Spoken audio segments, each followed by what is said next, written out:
querido alcalde, autoridades, decano del Colegio de Minas, Miguel Ángel, vecinos de Alnalcollar, bienvenidos a este acto de presentación del informe ecológico que va a presentar Pan Global, que ha realizado con la Fundación Río Tinto. Vamos a echar una horita y media en un acto que esperemos que sea de interés por los resultados que se van a presentar. Creemos que es muy interesante y nos acompañan hoy técnicos de la Fundación Río Tinto, el director general de Pan Global, y en primer lugar le vamos a dar la palabra a Juan García Valledor. Juan es ingeniero de minas con más de 30 años de experiencia en el desarrollo de proyectos mineros y la dirección y gestión de plantas de proceso industrial y minas a cielo abierto. Durante su etapa profesional ha trabajado para empresas mineras referentes como Río Tinto o Minas de Alquife. Además, este año Pan Global cumple 5 años desde el inicio de sus operaciones con el proyecto Escacena, buque insignia de la compañía y que comprende más de 5.700 hectáreas de permisos de investigación en vigor en los municipios de Escacena del Campo y Alnalcollar. Le doy la palabra que nos va a explicar. La exploración minera al final es el primer paso de la cadena de valor de la minería. Somos los primeros que identificamos los recursos minerales y ayudamos a que en un futuro, si hay algo que es desarrollable, pues se pueda desarrollar una explotación minera. Entonces, pues estamos ubicados como sede aquí en Alnalcollar. Trabajamos con 2 empresas españolas, andaluzas, una de ellas con sede aquí en Alnalcollar y otra en Córdoba, para nuestros proyectos en España, que es donde hacemos toda nuestra exploración. Nos dedicamos fundamentalmente a la exploración de metales, o sea, metales base, de cobre fundamentalmente, es nuestro primer objetivo de búsqueda, y asociado al cobre pues siempre aparecen otros metales, como aquí en esta zona nos está apareciendo estaño, nos está apareciendo ahora algo de plomo y zinc, tenemos en otros lugares también otros metales, oro, plata también se aparecen asociados, pero fundamentalmente nos centramos en el cobre, que es ahora mismo el mineral más crítico, diríamos, más necesario para la transición energética verde que se quiere hacer en los próximos años, en los años venideros, ¿no? En España llevamos desde 2016, aquí en esta zona desde 2019, hemos invertido más de 21 millones de euros ya en exploración, y esa inversión, al final, en una empresa como la nuestra, es una inversión de nuestros inversores que están en muchos sitios, los hay españoles, los hay europeos, los hay americanos, canadienses y de otros países, que es un poco a fondo perdido. O sea, la exploración es un negocio de alto riesgo en el sentido de que muchas veces no da los resultados que uno busca, no hay yacimientos explotables en lo que uno encuentra, y el inversor pues pierde su dinero, digamos. Entonces, ¿cómo se financia una empresa de este tipo? Pues al final, por gente que confía en distintas empresas y en que alguna de ellas tenga un éxito y le dé un retorno económico. Entonces, nosotros al final lo único que hacemos es gastar el dinero que nuestros inversores nos ponen. Llevamos 21 millones de euros, como digo, invertidos en España, en personal español, en empresas mayoritariamente españolas para hacer nuestro trabajo, y esperando tener resultados positivos en el presente y en el futuro, ¿no? Tenemos a 16 personas en plantilla ahora mismo, con una media de entre 15 y 20 contratistas en distintas tareas de auxiliares y de exploración, de sondeos, de geofísica, etcétera, que fundamentalmente son de las zonas donde trabajamos. Intentamos que sea personal residente en la zona, que sea de aquí. Incluso a las empresas contratistas les pedimos que cojan personal de la zona, porque queremos asentarnos en los territorios en los que trabajamos, ¿no? Y ahora mismo, bueno, tenemos 3 proyectos que se llaman Escacena, Águilas y Cármenes, como ven ahí. El proyecto Escacena le hemos puesto el nombre porque el derecho minero inicial del que partió se llamaba así, aunque estamos básicamente en Alnalcollar, somos vecinos de provincia y de municipio. Y aquí fundamentalmente estamos explorando cobre. Hemos encontrado un yacimiento que se llama La Romana, que habrán oído ustedes hablar, de cobre con estaño, y algo de plata, que estamos desarrollando ya en una fase bastante avanzada. Y luego estamos encontrando otros distintos yacimientos pues con mucho interés, ¿no?, en los que seguimos explorando. Tenemos otra zona de trabajo en Córdoba. Realmente son 2 zonas que no están pegadas, pero están en la provincia de Córdoba, dentro de lo que llamamos nuestro proyecto Águila, donde también tenemos cobre, con plomo, con zinc, con oro, con plata. Y ahora en el norte, desde el año pasado, hemos empezado a trabajar en unos nuevos derechos mineros que hemos adquirido, unos nuevos permisos de investigación, en una zona que llamamos Cármenes, en el norte de la provincia de León, que también tiene unos indicios muy interesantes y que estamos desarrollando ahora.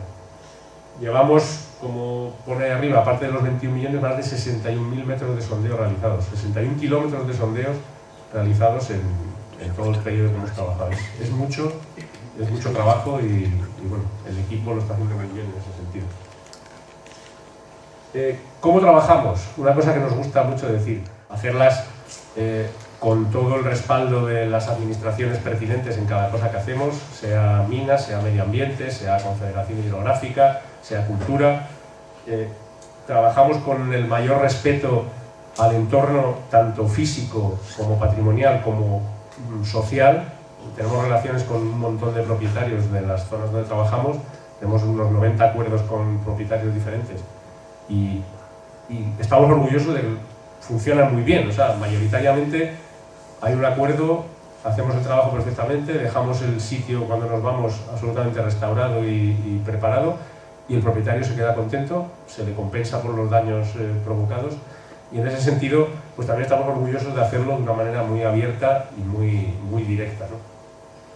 Colaboramos mucho en lo posible pues con los ayuntamientos de las zonas, el de Alcoyar en este caso, el de Escacena también aquí cerca, pero también los de Córdoba, los de León, para colaborar en lo que podemos. Hacemos presentaciones de información en los colegios, fundamentalmente sobre los recursos minerales, digamos, no sobre la empresa, sino sobre lo que es el mundo minero, que es muy interesante para la juventud. Y al final, todo lo que hacemos, todo lo que publicamos, todo lo que presentamos, intentamos que tenga un respaldo profesional sólido, es decir, nuestro equipo tiene un currículum muy importante, pero en lo que no sabemos o en lo que no llegamos, contamos con socios del mismo o mejor mérito, como es el caso en este trabajo de la Fundación Río Tinto, que tiene una reputación absoluta como soporte arqueológico, digamos. Entonces pues hemos contado con ellos para el trabajo que vamos a presentar, ¿no?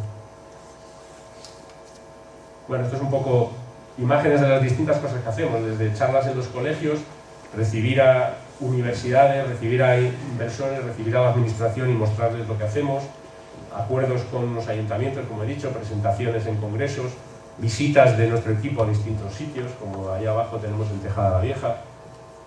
Hay una agenda minera que se edita por parte de AMINER, que es la Asociación Minera de aquí de Andalucía, que es muy interesante y se reparte también en centros educativos. No sé, muchas tareas para integrarnos en la sociedad en la que trabajamos, ¿no?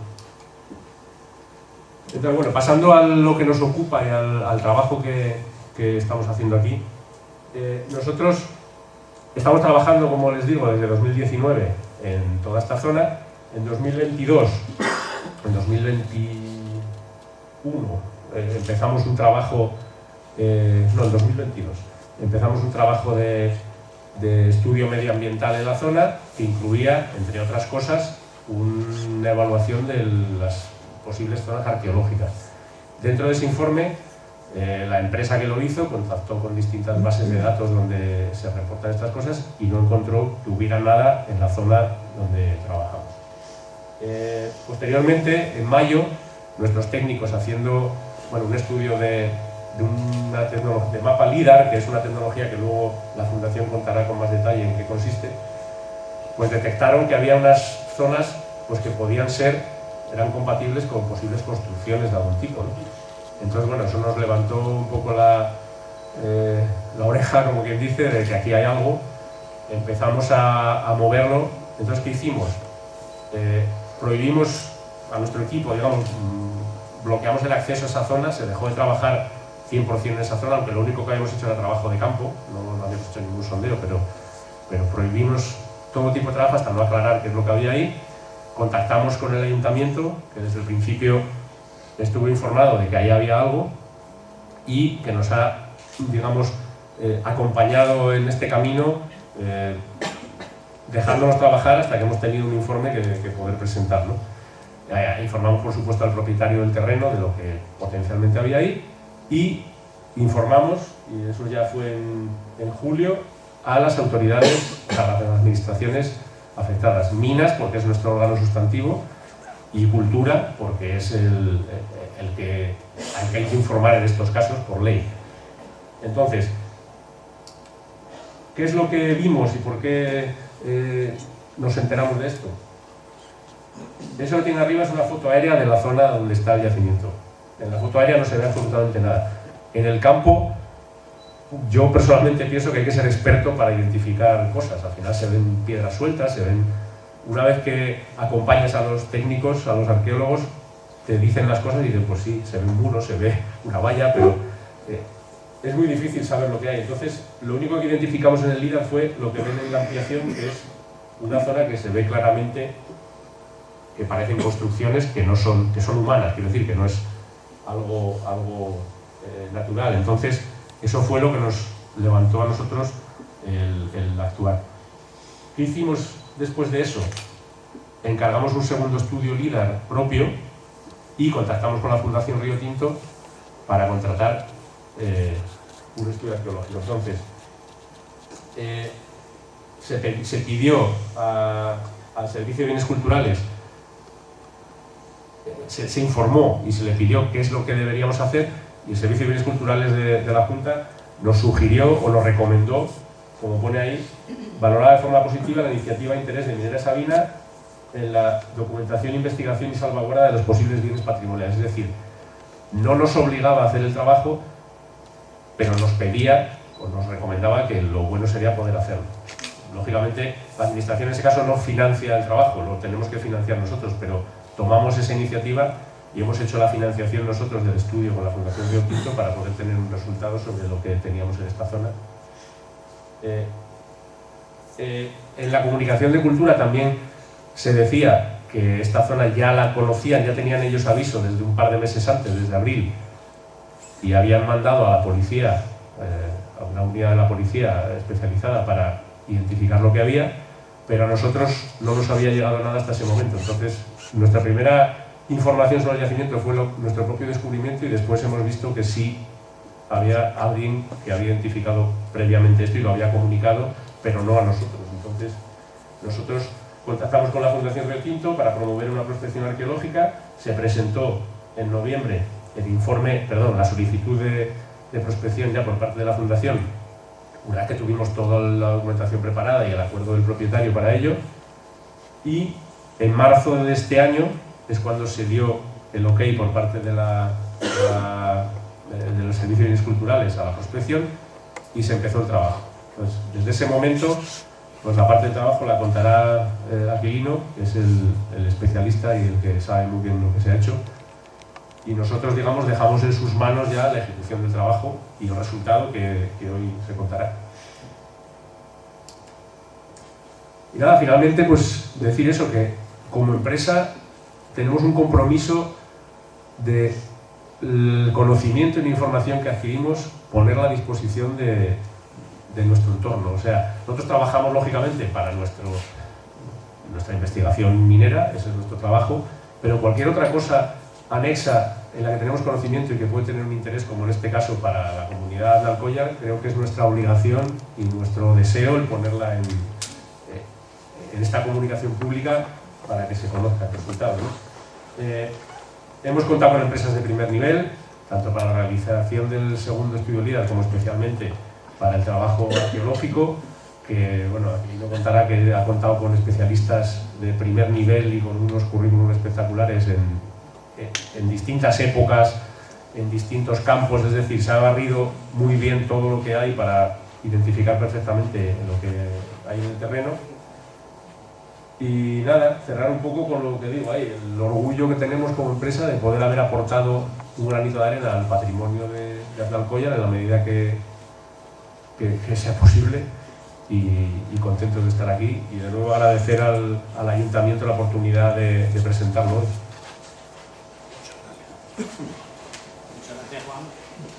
Bueno, pues antes de entrar en materia, a entrar en profundidad en el informe, Timoteo Rivera y Francisco Sánchez, que son técnicos de la Fundación Río Tinto, nos van a explicar en detalle cómo funciona la tecnología LIDAR, que ha comentado Juan, y que es clave en todo este proceso. Timoteo Rivera es licenciado en Geografía e Historia por la Universidad de Sevilla, donde cursó las especialidades de Geografía y Prehistoria y Arqueología, y también cuenta con un posgrado y máster en Sistemas de Información Geográfica, así como un máster interuniversitario en Arqueología, Ciencia y Profesión. En 2002 comenzó su actividad profesional en el ámbito patrimonial, dirigiendo excavaciones en los castillos de Aroche, Cortegana, Aracena, Azufre, Santa Olalla de Cala, entre otros muchos. Entre sus últimos proyectos destacan la intervención arqueológica en el Camino de las Capellanías, Cañaveral del León, en Huelva, y además participa como miembro del equipo técnico de investigación en los proyectos del Plan Estatal de Investigación Científica y Técnica, aprobados en convocatoria de 2022. Francisco Sánchez es licenciado en Geografía e Historia por la Universidad de Sevilla. A lo largo de su trayectoria profesional como geógrafo ha trabajado en proyectos de planificación de estructuras en la Diputación de Sevilla y en la Consejería de Obras Públicas y Transporte, y en la redacción de planeamiento urbanístico y planes de ordenación del territorio. Asimismo, ha sido coordinador de los sistemas de información geográfica de la Junta de Andalucía, director del ALDA de Andalucía y administrador de la infraestructura de datos espaciales de Andalucía en el Instituto de Cartografía de Andalucía, y también ha desempeñado labores de secretaría en la Comisión de Cartografía de Andalucía y en el Consejo Superior Geográfico, y ha llevado a cabo funciones de documentación cartográfica en el Instituto Andaluz de Patrimonio Histórico, y además es miembro del grupo de investigación Atlas 1694 del Departamento de Prehistoria y Arqueología de la Universidad de Sevilla. Tienen la palabra. ¿No? El LIDAR es una técnica muy reciente que se basa en un principio bastante básico, que es emitir un pulso de luz y medir el retorno, medir el reflejo de esa luz. Si sabemos en el momento que se emitió y en el momento en que se recibe el reflejo, multiplicamos por la velocidad de la luz y sabemos la distancia a ese objeto. El único problema es que la velocidad de la luz son 300.000 km por segundo, con lo cual estos aparatos son sensores que actúan a una frecuencia, por ejemplo, de 400.000 pulsos cada segundo. En fin, hay 4 o 5 productores en el mundo. Es básicamente como si cogemos un láser escáner de los que se usan en las obras, en minería, en infraestructura, y ese láser escáner que nos hace un barrido mediante un láser de la zona en la que estemos, pues la embarcamos en un avión. Si además de poner el láser en el avión, le acoplamos a ese avión un GPS diferencial que nos permite una precisión centimétrica en la posición en la que está el sensor, más un sensor inercial, un IMU, en el que podamos medir la orientación del sensor, el cabeceo, el alabeo del avión, pues sabremos exactamente, con precisión de centímetros, podremos levantar todo un terreno, kilómetros y kilómetros cuadrados, cosa que antes se hacía a pie, pues ahora se hace por estas técnicas de prospección remota.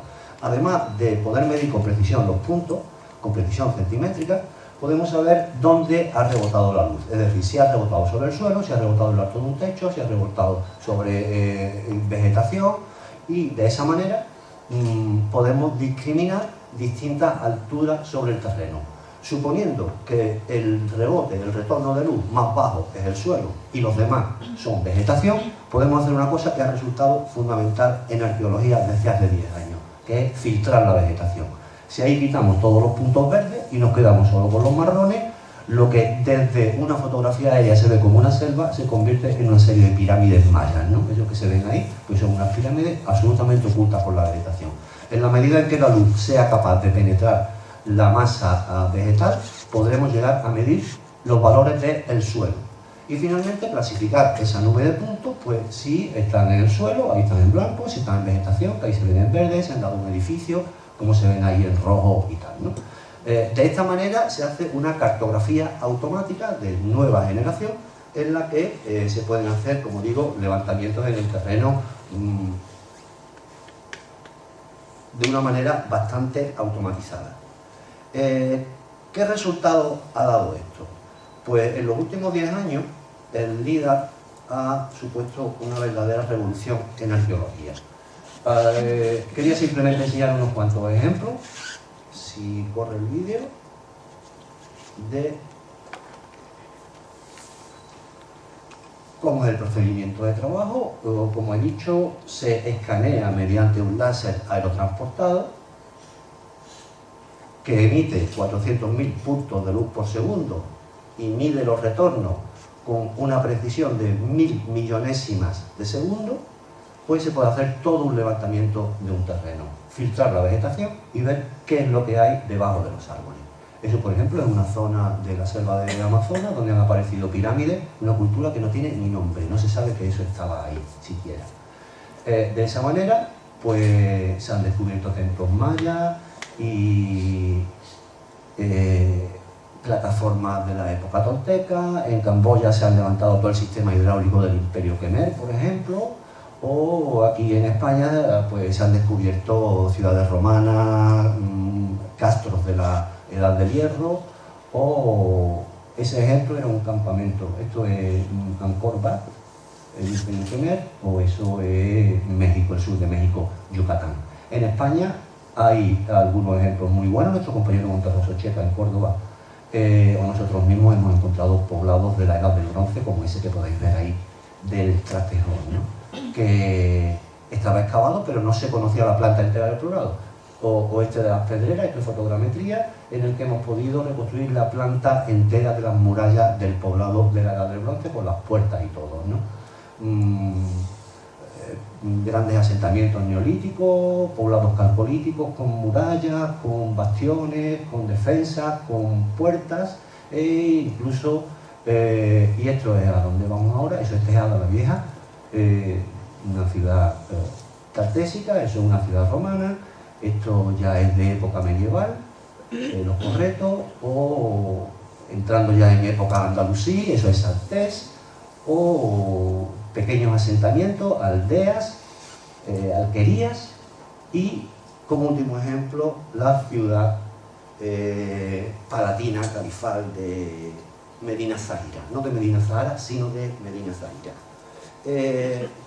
Quería simplemente mostraros estos ejemplos como prueba de que en la prospección arqueológica el LIDAR ha supuesto una técnica no invasiva y enormemente útil. ¿En qué se ha basado esto?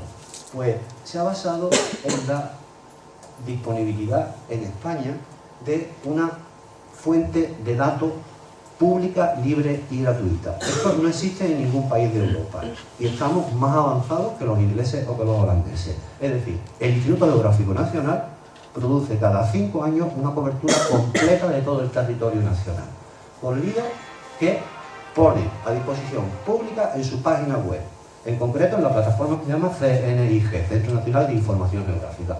Cualquiera puede coger esos datos. Ahora mismo tenemos una cobertura completa en Andalucía, por ejemplo, de 2015 y otra de 2020, que está programándose una para 2025. Simplemente cualquiera puede descargarse los datos, procesarlo y usarlo para la licencia de uso del Instituto Geográfico Nacional. Dice, para cualquier uso que no esté prohibido por las leyes, para cualquier cosa, con una sola condición, y es que hay que atribuir el copyright de esos datos a su productor, que es el Sistema Cartográfico Nacional de España. Con esa sola condición, cualquiera puede acceder y explotar a los datos del LIDAR de España, cosa que digo no existe en ningún país de Europa.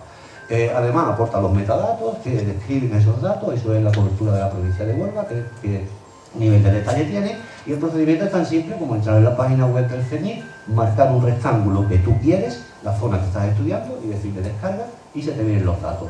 El aspecto de los datos LIDAR es ese que veis ahí, en una zona pues mediterránea.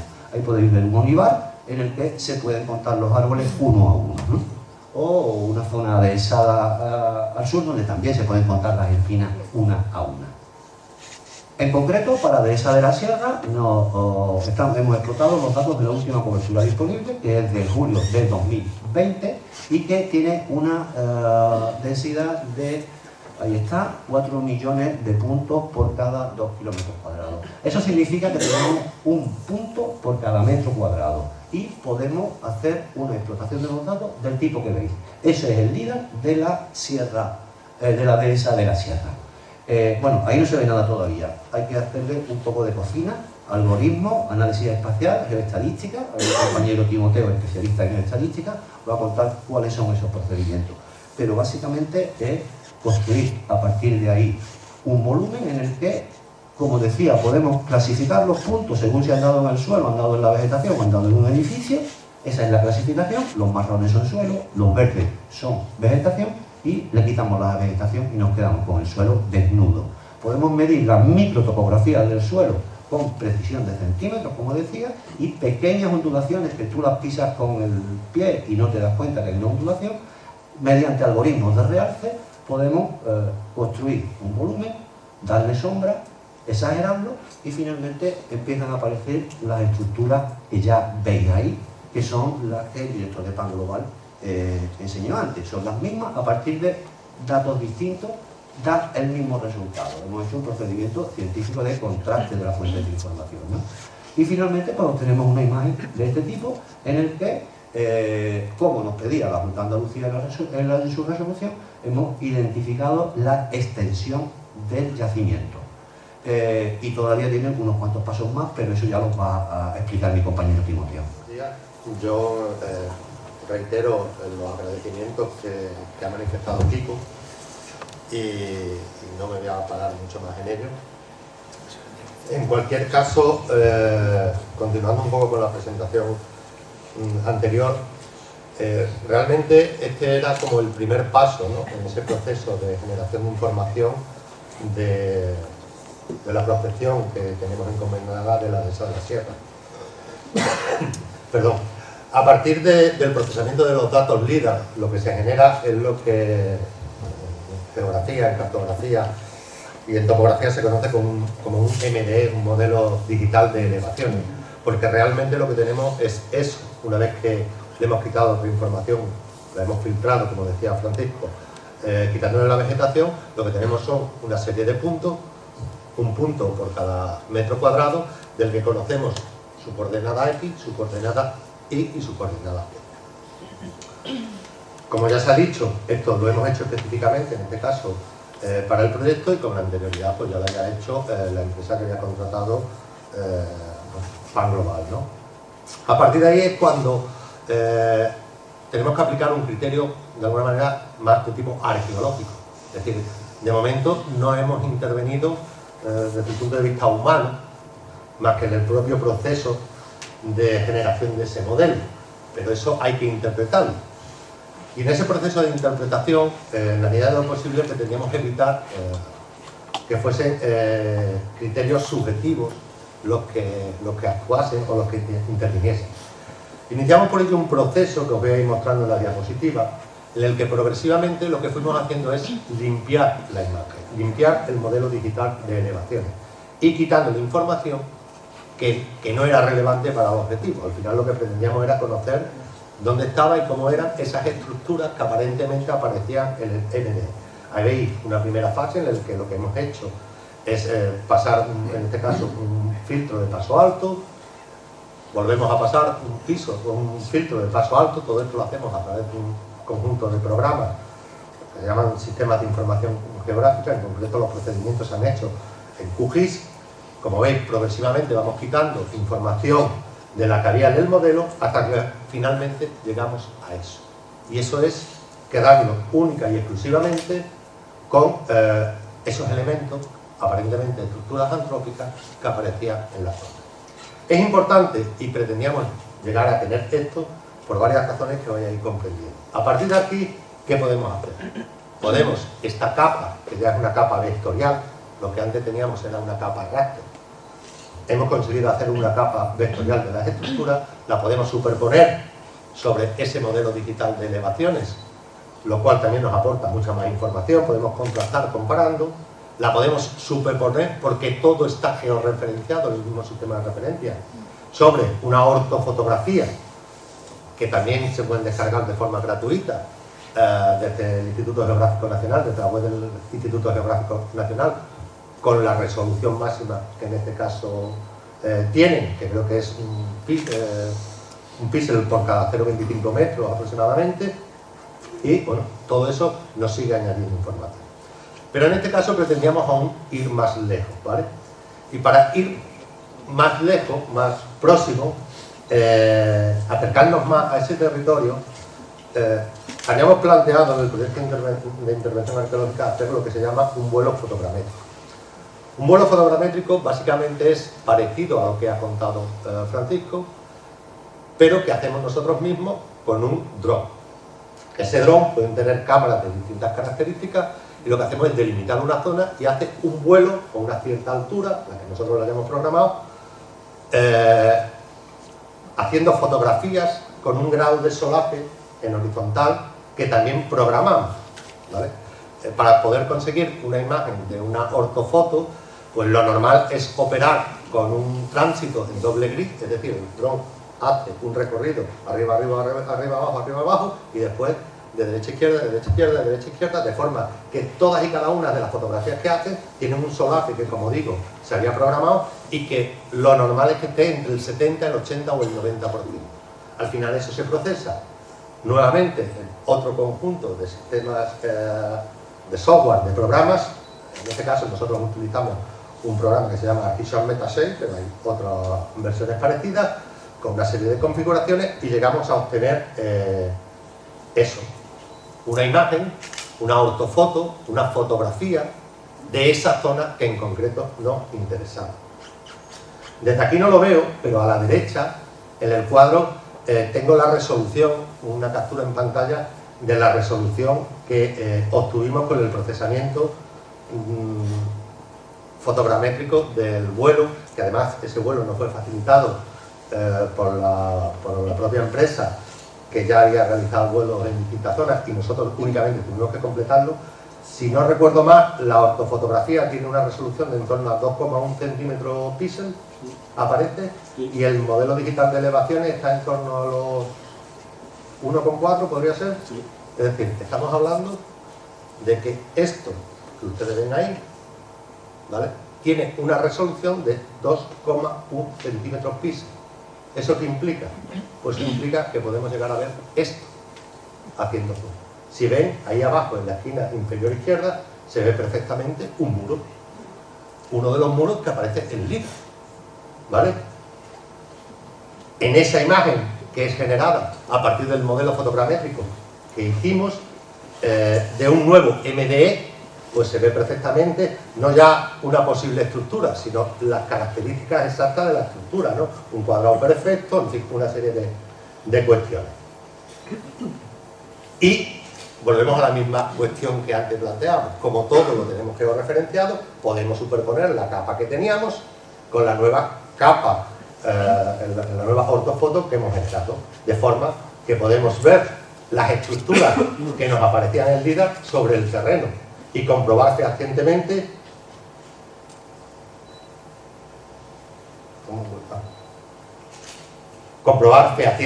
si realmente podían corresponder a estructuras. En este caso, esa cuadrada que es el centro sí que correspondía con una estructura que es la misma como mostraba antes en la imagen, el muro, o como en este caso que vemos que aparece en el LIDAR una serie de estructuras que realmente lo que corresponden es afloramiento calizo que adopta una distribución aproximadamente cuadrangular en la zona en la que estamos realizando la procesión.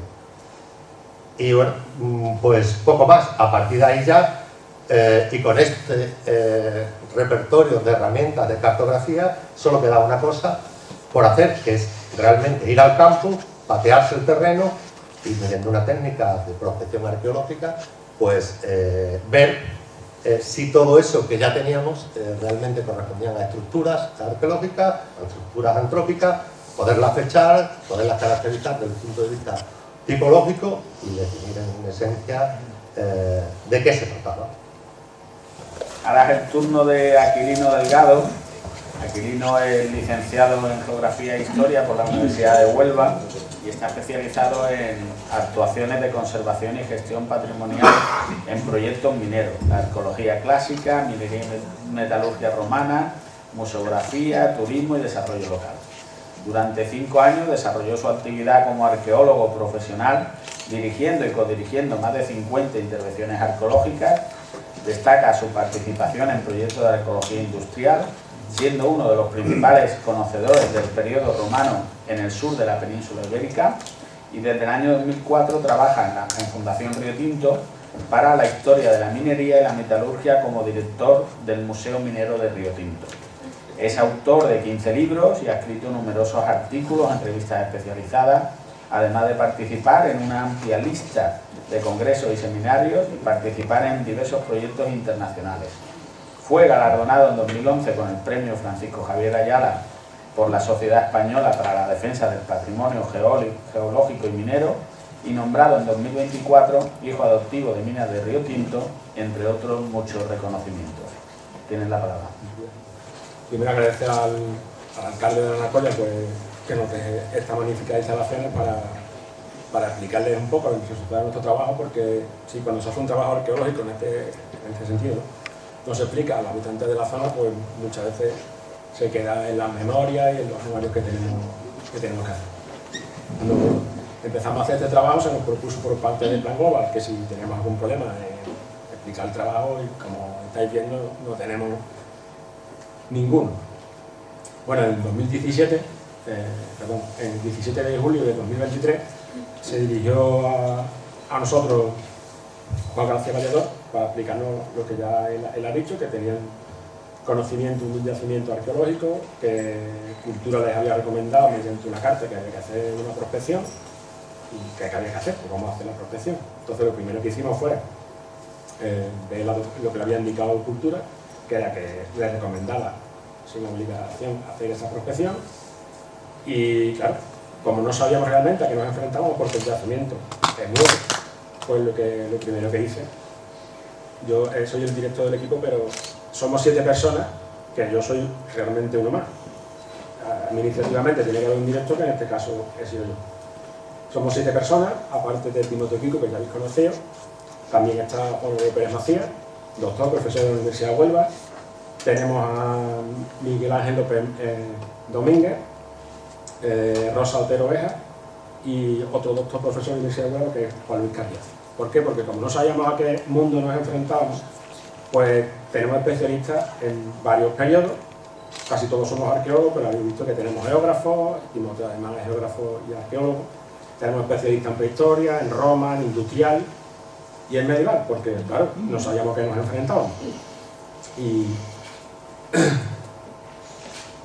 esta es la relación de cómo ha sido el proceso, como ha dicho Juan, atendiendo a lo que nos indicó la Junta. En 2011, en noviembre de 2023 lo que hicimos fue presentar el proyecto, tal como dice el reglamento de arqueología, con toda la documentación necesaria, lo metimos por registro de la Junta y claro, se nos aprobó por resolución.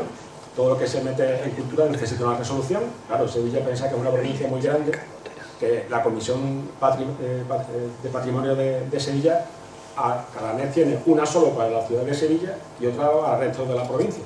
Entonces, tarda las cosas porque hay mucha intervención arqueológica, porque el patrimonio que tenemos en Andalucía en general, en España y en Sevilla es mucho. Pensad que después de Italia, luego después España es el segundo país con más patrimonio reconocido del mundo.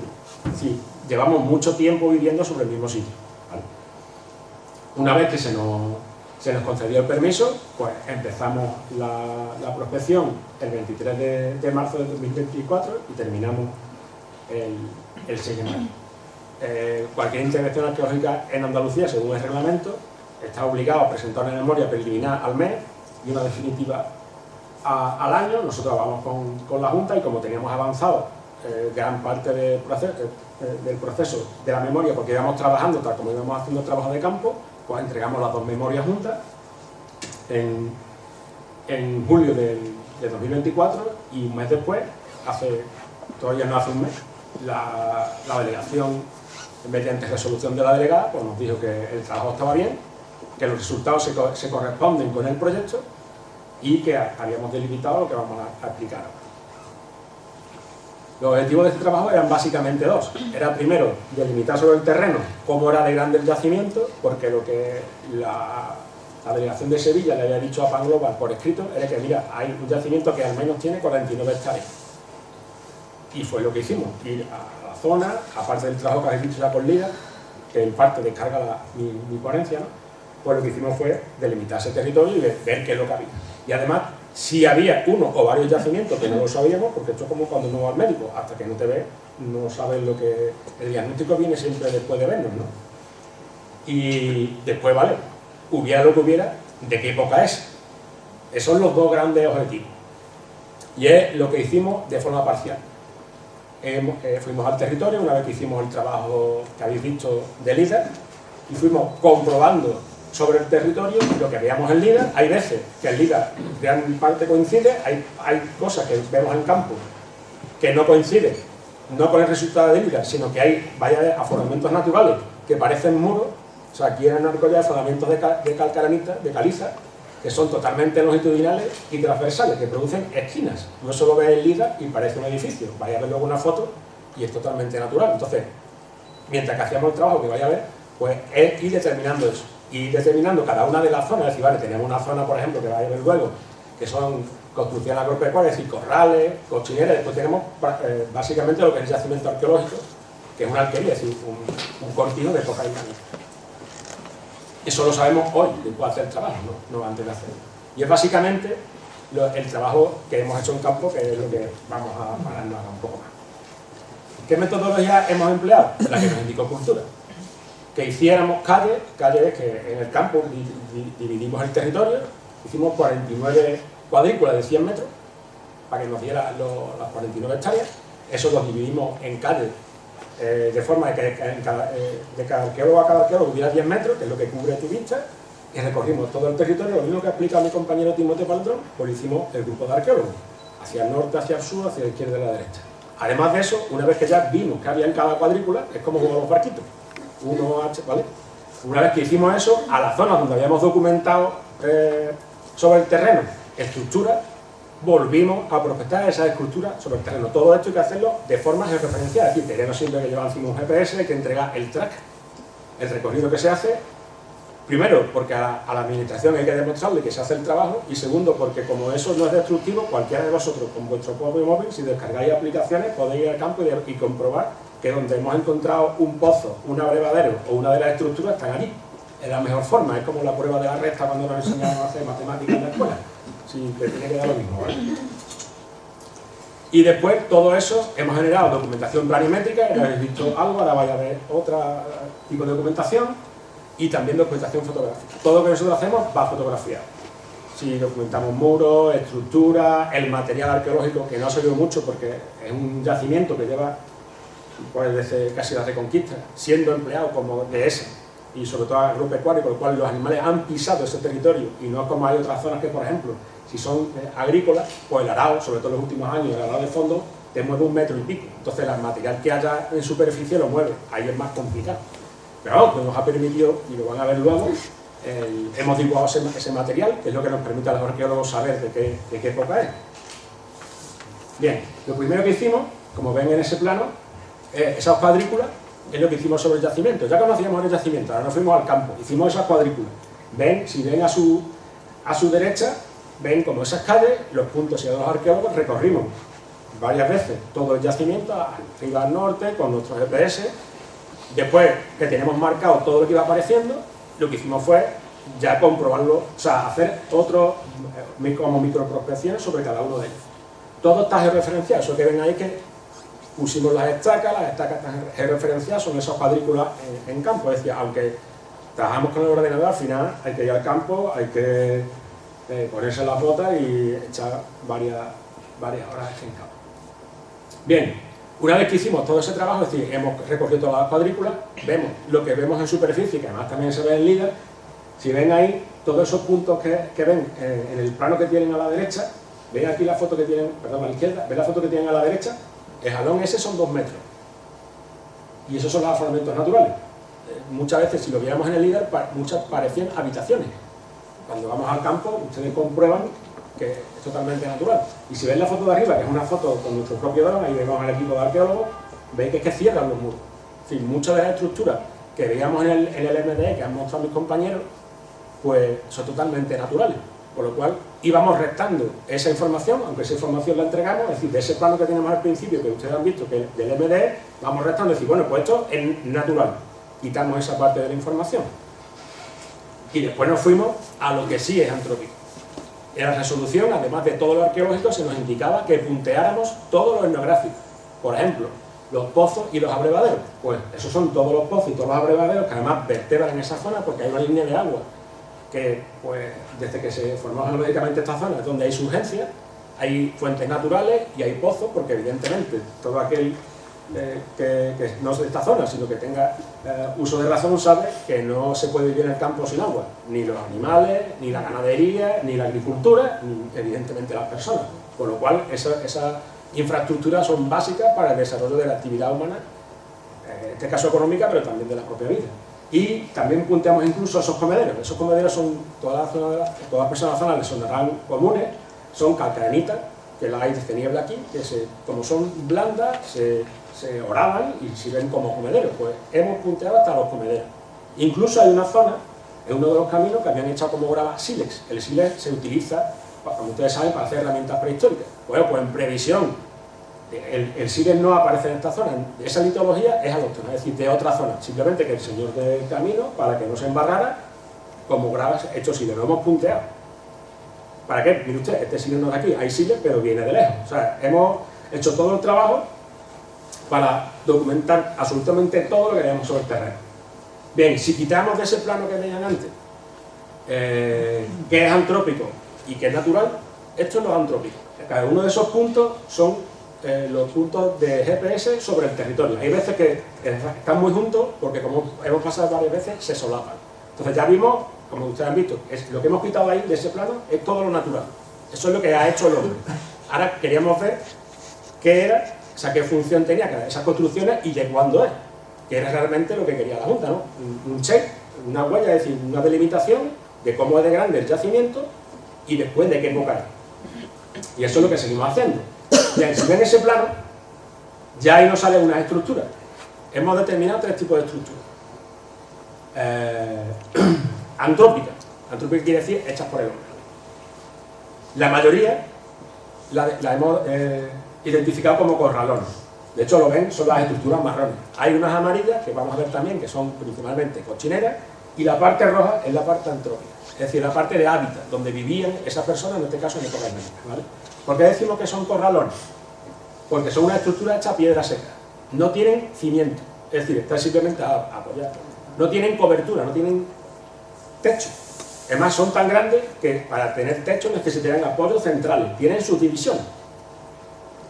Y no tiene otro tipo de uso que no sea para corrales.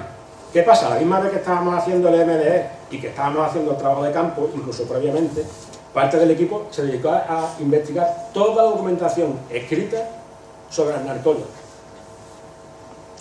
Viendo, por ejemplo, los repartimientos, qué yacimiento podía ser, porque que era una arquería lo supimos luego. Lo bueno que en este país gran parte de las cosas están escritas. Entonces, es verdad que este yacimiento de Dehesa de la Sierra no aparece en el libro de repartimiento de Sevilla. No sabemos cómo se llamaba ese cortijo, ¿vale? Pero sí hemos encontrado la explicación a esos corrales. Resulta que desde la Reconquista de época cristiana, esa zona era una dehesa, que era de la iglesia de Salvador de Sevilla, que dejaba que los habitantes de Alnarcoya, mediante un pequeño arriendo, pues cada uno pudiera tener allí sus animales. Claro, como los animales no son de la propiedad, sino son de varias personas, esos señores hacían sus propios corrales. Cuando se acababa ese año, que a lo mejor, imagínense usted, por ejemplo, un hombre tenía 50 borregas, le daba a la iglesia una borrega de impuestos y tenía allí sus animales. Claro, al año siguiente era otro impuesto diferente, o a lo mejor no le interesaba. Cada uno construía su corral y lo tira. ¿Qué pasa? Que en el siglo XVIII la iglesia va a vender esa propiedad a un solo propietario. Y ahí va a aparecer lo que entonces era el ayuntamiento de Alnarcoya, dice, oiga, que esto tiene un uso, los habitantes de la zona tienen sus derechos, y además aparece de la ermita, que es la que está justo antes del nacimiento, allá hay un cortijo, y hay una ermita. Pues el ermitaño dice, oiga, que yo tengo mis derechos, entonces hay un juicio. Y en ese juicio se indica cómo esos corrales se construyen y se destruyen a la misma vez. Claro, en esos corrales no nos aparecía ningún tipo de cerámica. Ustedes piensen que la cerámica, lo normal, uno está donde vive, es decir, ahí no nos aparecía cocina, no nos aparecía, es decir, que no están cocinando, no nos aparecía mesa, no están comiendo, no nos aparecían tejas, eso no tienen cubiertas. Claro, eso nos tenía un poco despistados mientras que hacíamos el trabajo, hasta que empezamos a ver la documentación y a sumar las piezas del puzzle. Otra parte de esas estructuras llamamos cochineras porque es lo que son. De hecho, esa es una captura del plano del último cartografía de la Junta. Todavía se mantiene el topónimo Las Criaderas. Una criadera es un tipo de cochinera donde se crían cerdos. Pero es que si nos vamos al siglo XIX, vemos que en gran parte de esa zona hay varios topónimos que se utilizan ese nombre. Si ven las fotos grandes que hay arriba, el bulto que se ve vestido de alta visibilidad soy yo, ¿vale? Esa criadera, esa cochinera que parecía en el LIDAR, parecía como si fuera un circo romano, es una cochinera que está hundida. Esa sí tiene techo. ¿Por qué? Porque como se hacen por aproximación de hilera, cuando han dejado de tener uso, se hunden. Pero es que además hay una cosa que es indefinible, que es que tienen la entrada de los animales, está hecho con unas lajas grandes hincadas en el suelo y con la parte de arriba. Y hemos encontrado en distintos sitios esos tipos de lajas que corresponden con esa estructura. De hecho, si ven esas fotos, ven que hay como unos matorrales y un hueco. Cada hueco es una puerta. Es una criadera. Y abajo hay una foto de una actual de la Sierra de Huelva, como puede haber en Sevilla o puede haber en Badajoz, de cómo era el edificio. Por lo cual, tenemos que de los 3 tipos ya hemos visto 2. Aquí no nos aparecía cerámica. O sea, simplemente nos aparecía las piedras de la construcción de esos edificios. Y ya en la zona que ven, donde está en rojo, es donde nos empezó a aparecer cerámica junto a las estructuras. Ya estas construcciones sí tienen cimiento. Están construidas con piedras escuadradas, forman muros. Han visto antes la foto, ahí lo ven, lo grandes que son. El muro tiene 90 centímetros. Y ahí sí nos aparece cerámica. Restos de... Claro, ¿qué pasa? Como esa zona llega mínimo desde el siglo XIV, siendo una explotación agropecuaria, es decir, animales pisando todo el día, todavía ahí hay vacas, vamos, que yo un día preguntaba si me tenía que llevar capote, porque algún día se me olvidó recoger las vacas, estamos allí mirándonos. Tenemos fotos. Entonces, claro, eso apisona el terreno. Hay menos material que cuando uno va a una zona que está constantemente arado, ¿no? Y esto es lo que nos sale. O sea, no sale el lebrillo. ¿Por qué? Porque vivirían ahí, tienen que hacer desde la matanza, cualquier cosa. Tenemos, por ejemplo, marmitas, es decir, donde hacen de comer, esto de jarro, es donde se transporta. Imagínense que hoy tenemos agua en las casas, ¿no? Pero entonces el que quisiera agua tiene que ir a la fuente. La fuente se va con el jarrón de agua. Pues tenemos bocas de los jarrones, tenemos las asas de los jarrones y unos tipos de cuencos que se llaman ataifores, que son de época islámica, muy típicos. Y tienen un melado, es decir, están vidriados por fuera. O son verdosos, o son color así melado como ese tipo colombiano, así marrón clarito. Entonces, eso es indefiniblemente islámico. Y además sabemos la cronología, finales del siglo XII, principios del siglo XIII, es decir, justo poco antes de que llegaran aquí las tropas cristianas con la conquista de Sevilla, con Fernando III Santo.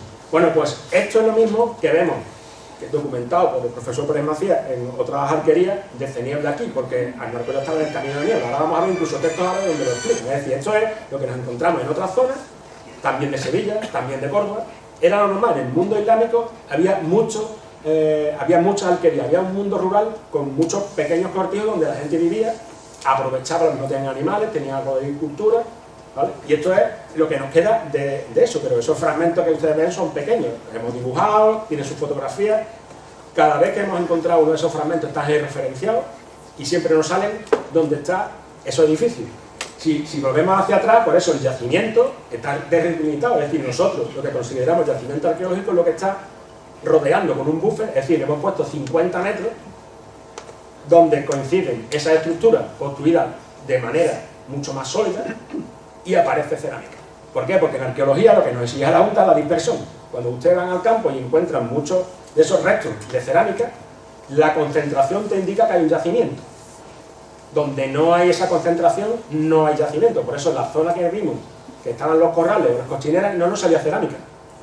Nos sale en esa zona, donde viven las personas, donde están comiendo, donde hacen de comer, donde trasladan el agua.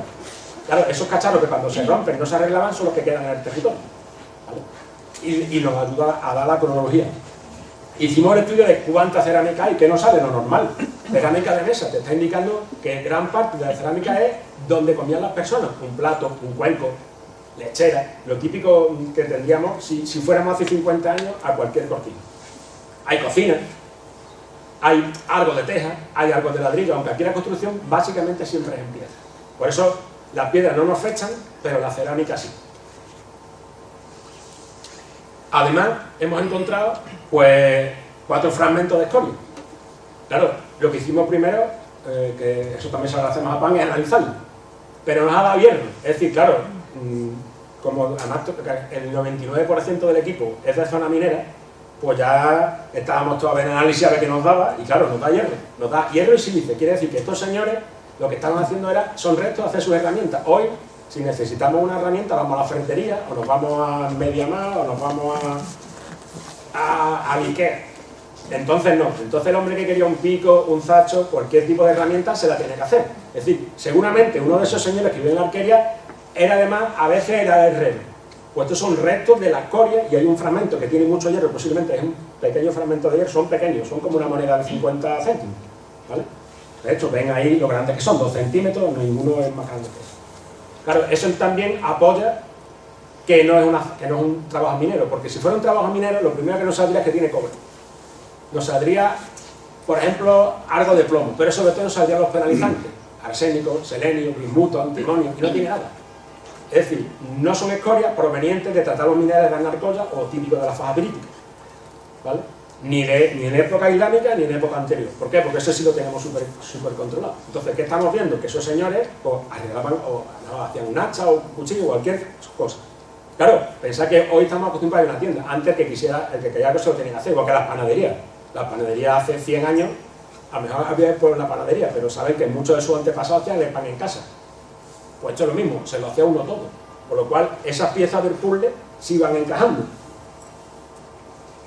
Y, como he dicho antes, si ven, eso es un plano, de hecho un trabajo hecho por el profesor Pérez Macías, la estrella roja sería, pues, para que destaque, como el plano es todo lo que ustedes ven, esos cuadraditos pequeños son todas las alquerías, todo ese mismo tipo de yacimiento que hay en el camino de Niebla a Sevilla. Si vemos lo que dice un Al-Idrisi, que es un geógrafo islámico, dice que la ruta de Niebla a Sevilla en el Aljarafe está bajo la sombra de los olivos y las alquerías. Son continuos, lo que estamos viendo. Es decir, si vamos de Niebla, que era la gran ciudad junto con Sevilla, estamos en el camino. Aquí saliendo del pueblo saben que entramos en Huelva, casi no te das cuenta de las estaciones paternas. Eso ha sido siempre así. Entonces, es lo mismo. La gente vivía de la misma manera. De hecho, curiosamente, la zona donde está esa de la sierra es donde vivían básicamente la agricultura. En el momento que usted va y pasa la carretera, ya cambia el terreno, ¿no? Ahí seguramente que ya vivirían más de la agricultura. Seguramente porque el terreno es mejor, no tienen esos afloramientos, es decir, las personas eran antiguos, pero eran más delitos que nosotros más.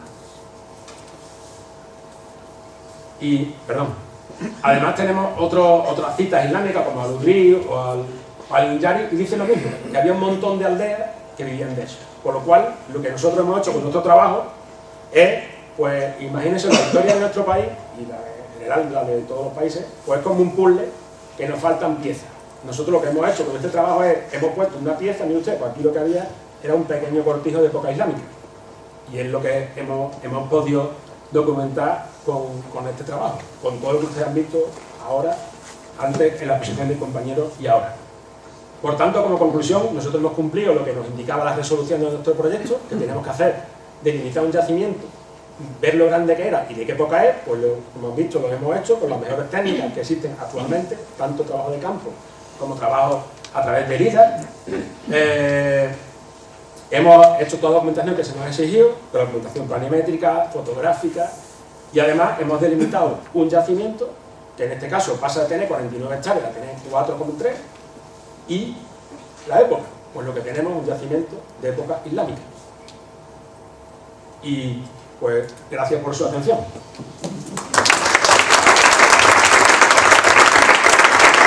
Tiene la palabra para cerrar el acto el alcalde de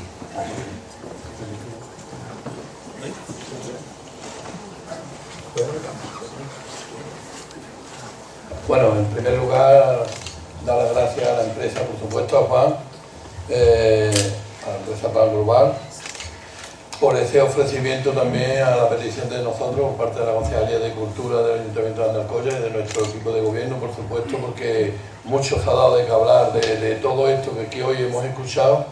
Muchos nos han preguntado nuestros servicios técnicos también, porque estamos también en pleno proceso de aprobación definitiva de un plan general de ordenación urbana, en los cuales tenemos que también dejarlo todo marcado y recogido, y después también pleno proceso de explotación y de exploraciones mineras, ¿no? Por lo tanto, para nosotros también es muy interesante como yacimiento, y también, por supuesto, por saber dónde venimos y quiénes somos, ¿no? No hay pueblos sin historia, que puedan tener futuro. Y en ese aspecto, bueno, pues dar las gracias una vez más también a la empresa que ha contratado Pan Global, ¿no?, con esfuerzo económico, que es bastante el que ha tenido que hacer para hacerle frente, que hasta yo personalmente le escribí una carta cuando llegó.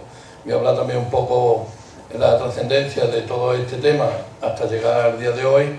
A mí me llegó una carta de la Policía Adscrita de la Junta de Andalucía, en los cuales tenía que ser sabedor de un yacimiento que había ahí. Pues nos pusimos en comunicación corriendo con la propia empresa y también con la Junta de Andalucía, que es la competente en esta materia, que era la que le daba los permisos, y desde los servicios técnicos nuestros e incluso también con los redactores del PEGO, para poder qué hacer aquí, ¿no?, que ahí nos perdíamos nosotros. Y con Marjan, que es el que tiene la carta arqueológica de nuestro pueblo, el que tiene el estudio entero, o yo voy a decir casi entero, ya que esto es una cosa nueva que tenemos que incluir, aunque él sabía que había restos ahí, pero no de la especie que podíamos hablar, ¿no?, en este tema. Pues me puse en contacto con él también, en los cuales pues ofrecimos por parte del ayuntamiento humildemente y dentro de las posibilidades que teníamos de que nosotros nos queríamos hacer cargo de esa posible investigación. Nos vino mejor, claro está, que toda esta investigación la hicieran por parte de la empresa, que creo que igual que se hizo en la mina de Alcoya, en la mina de los Frailes, cuando el tema de un convento y restos que quedaban allí, que quedan todavía algunos restos que los enmarcaremos próximamente en el momento que ya también empiece la mina de los Frailes, muy pronto también a poner aquello también a flote. Decir con esto que para mí es un orgullo poder demostrar hoy, con todo lo que se ha hablado del ayuntamiento, de todo lo que podíamos esconder, porque también se ha especulado, porque por desgracia se especula, se acusa, se habla en este aspecto, digo, en lo político y en la dejadez que podíamos estar haciendo tanto las administraciones andaluzas como el ayuntamiento y por parte también de la empresa. Muchas páginas de periódicos se han escrito en base a, y muchos hablan en las redes sociales, en base a que este yacimiento no lo podíamos cargar apostando por la mina. Yo no me escondo, no me escondí jamás, apostaré por el futuro de la humanidad, que es mina. Mina en este caso son elementos que son esenciales, la minería es esencial para nuestro futuro, porque todo lo que tenemos hoy es mina y minería, pero por supuesto también compatibilizando con nuestra historia y con nuestra cultura. Y es ahí de donde tenemos que enmarcar todas las posibilidades que tengamos para que esto se llevara a buen puerto. Y con esto, pues después de todo lo que se ha hablado aquí, mi entendimiento, como también los que aquí estamos, después de tener la comunicación que he tenido por parte de la empresa y por parte de la Junta de Andalucía, hasta hace pocas fechas que se nos comunicó el final de este proyecto, de esta investigación, es cuando ya podíamos hablar, ¿no? Y es que ni hemos escondido información ninguna, ni hemos callado información ninguna, sino que no la teníamos, y yo creo que ni la propia empresa podía, ni los propios investigadores de ya estamos hablando de la fundación, que es de mucho prestigio en este tema, por supuesto tampoco lo podían hacer hasta que no tenían la información real. Y hasta ahí, y ahora es cuando podemos hablar. Tenemos unos restos arqueológicos ahí que compaginan, como ya bien se ha explicado, como mismo Marja hace 2 tardes estuvimos hablando, que estamos interesados en la explotación y en lo que es la investigación del castillo, que hoy mismo ya se están elaborando parte de un olivar que está en ese mismo castillo, que tenemos una zahuilla, que es uno de los edificios más importantes que tenemos a nivel de Andalucía, está muy bien conservada. Desde el ayuntamiento, a lo largo de todos los equipos de gobierno que han estado gobernando en Alcoya, bueno, pues se ha ido manteniendo y se ha ido cuidando una zahuilla también de origen musulmán del año 12, del siglo XII aproximadamente, como estamos aquí ahora mismo exponiendo. Y bueno, poco más que decir que ya sí sabemos, no es de la importancia que tenía, y por supuesto se enmarca 4 y pico de hectáreas que van a estar protegidas, y que para cualquier investigación que se tenga que hacer, tanto la empresa como cualquier empresa que pueda tocar ahí o pueda explotar ahí, bueno, pues tiene que ser con los permisos, por supuesto, tanto de mina como de cultura, que antes está cultura que mina para ello. Por supuesto, cultura será la que tenga que darle permiso en caso de que tengan que hacer algunos que otros sondeos en esa zona. Sondeos que cogen 10 centímetros y profundizan e investigan lo que tenemos debajo. Somos un pueblo rico, con muchos minerales, y desde el equipo de gobierno, aparte también, y estoy viendo por la fundación también, como se nos dice, también somos un pueblo rico en cultura. Y por lo tanto, para nosotros también prima la cultura. Muchas gracias a la empresa Pan Global, muchas gracias a la Fundación por su exposición y por supuesto por su gran trabajo. Y aquí que tengo varios de los técnicos que también tienen y están escuchando, y de los redactores por supuesto, que ahora tienen que elaborar y dejar las inscripciones de ese plan general, que esas 4,3 parcelas por parte de la Junta de Andalucía, por lo que usted habláis, pues estarán ya marcadas como protegidas, y después para tocar pues habrá que pedir permiso a los organismos competentes. Dar las gracias a todas las asociaciones que habéis venido y habéis asistido, habéis quitado esta mañana un ratito. Dar las gracias a todas las personas que habéis venido también de los distintos grupos, y en este caso también de las distintas empresas mineras que tenemos en nuestro pueblo, que tenemos aquí a Miguel Ángel, también a miembros de la Dirección de Minas y amigos de Sevilla, de Industria, y por supuesto a todo el conjunto de Pan Global, que me gustaría que se lo enviara de parte de este ayuntamiento, que estamos abiertos a todo lo que haga falta, y como bien dice, a que sigáis trabajando. Lo único que no me gusta del proyecto cuando entró en Alcollar, y ya lo sabéis, es que se llame Escacera, no por nada.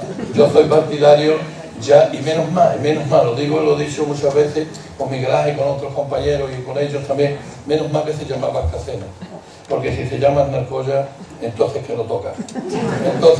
La palabra Alcollar, por desgracia, es una cruz que tenemos enfrente, y todo es noticia, todo son páginas, hasta dentro de muy poco, porque gracias al Grupo México, gracias a Pan Global, gracias a este equipo de gobierno y al trabajo de mucha gente que creen que somos los más que los menos, creemos que es posible y sabemos que es posible, y esa dificultad la tenemos para poder ir limpiando de aquello que nos pasó en el 1998, y que yo creo que ya ha pasado bastante tiempo. Las tecnologías han cambiado, como aquí hemos visto.